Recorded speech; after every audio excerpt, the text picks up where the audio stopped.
comment allez-vous? Chez nous, tout va bien. Voilà, aujourd'hui, on va faire une petite vidéo rapide pour vous présenter une idée de confiture d'hiver. Voilà, vous savez que je suis toujours en train de faire des confitures bizarres. Vous avez l'habitude, bien sûr, hein, depuis le temps. Alors voilà, aujourd'hui, j'ai préparé donc des fruits.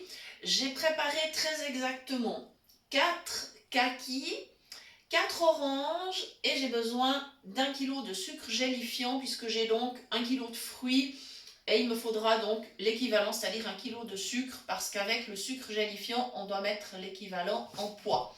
Voilà, donc préparer des kakis, c'est extrêmement simple. Il suffit bien sûr de les laver, ça c'est une évidence. Ensuite, simplement on les coupe en 2 puis en 4, on enlève le petit trognon dessus et puis c'est très simple, on coupe en morceaux. Il n'y a vraiment aucun problème avec ce fruit-là. L'orange, maintenant, alors j'ai trouvé une astuce pour ne pas me compliquer la vie. Vous savez que moi j'adore les choses simples.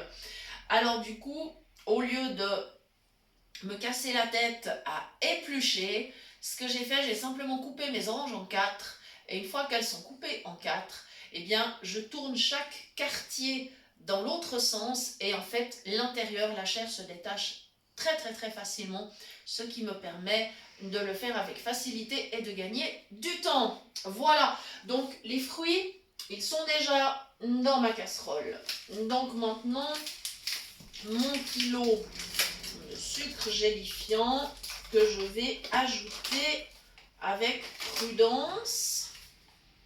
Voilà, comme ceci.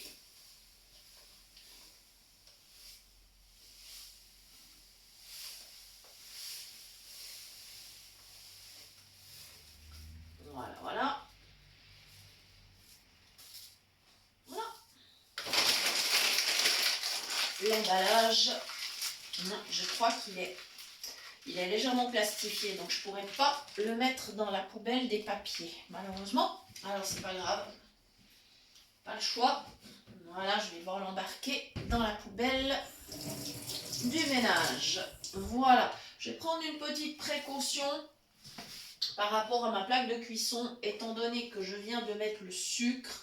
Avant d'allumer la plaque, par prudence, j'enlève la casserole et je donne un petit coup de torchon à vaisselle sur la plaque pour m'assurer qu'il n'y ait pas de sucre. Le sucre sur la plaque de cuisson, ça colle, c'est très difficile à nettoyer. Donc je préfère prendre des précautions, comme on dit toujours, mieux vaut prévenir que guérir. Voilà, comme ceci. Voilà, parce que alors vraiment, c'est vrai que le sucre c'est ennuyeux. Voilà, maintenant je peux allumer la plaque, donc je vais démarrer assez fort et je baisserai ensuite. Alors bien sûr ma confiture elle va mijoter un bon moment. Attention, c'est vraiment pour le démarrage hein, qu'on met la plaque à fond. Ensuite il faut faire attention parce que ça peut déborder. Il vaut mieux prendre une casserole d'ailleurs où on ait suffisamment de place pour ne pas prendre ce risque. Voilà, et donc là ma confiture elle démarre, je commence quand même déjà à remuer. Voilà, bien évidemment, il faut préparer des pots à confiture en les rinçant vraiment à l'eau bouillante. Même, on peut les mettre dans le lave-vaisselle, comme sont des sûrs qui sont bien propres. Voilà. Et puis, c'est une confiture où on pourra quand même attendre légèrement qu'elle refroidisse avant de la mettre dans les pots.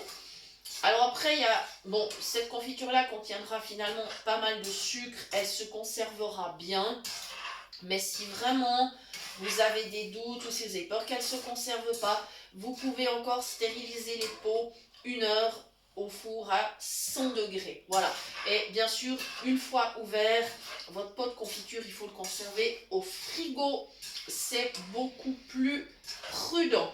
Voilà, on va faire une petite pause. Et je vous retrouve d'ici quelques instants, enfin d'ici quelques minutes, quand ma confiture aura commencé quand même à bien mijoter. Voilà, à tout de suite les amis. Nous voilà, ça commence à bien mijoter, donc maintenant je vais pouvoir baisser le feu.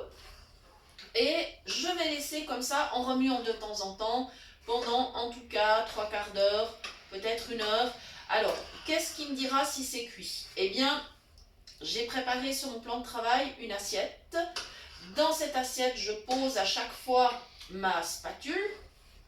Et en fait, quand le temps approprié sera à peu près atteint, je pourrai vérifier à chaque fois que j'ai remué, donc je laisse un peu refroidir évidemment pour ne pas me brûler les doigts, et quand la consistance sur la palette, enfin ma spatule, sera devenue celle de la confiture, je pourrai considérer que c'est cuit. Et à ce moment-là, il ne me restera plus qu'à éteindre le feu, donner un petit coup de mixeur plongeant pour bien lisser ma confiture, pour qu'il ne reste pas de morceaux.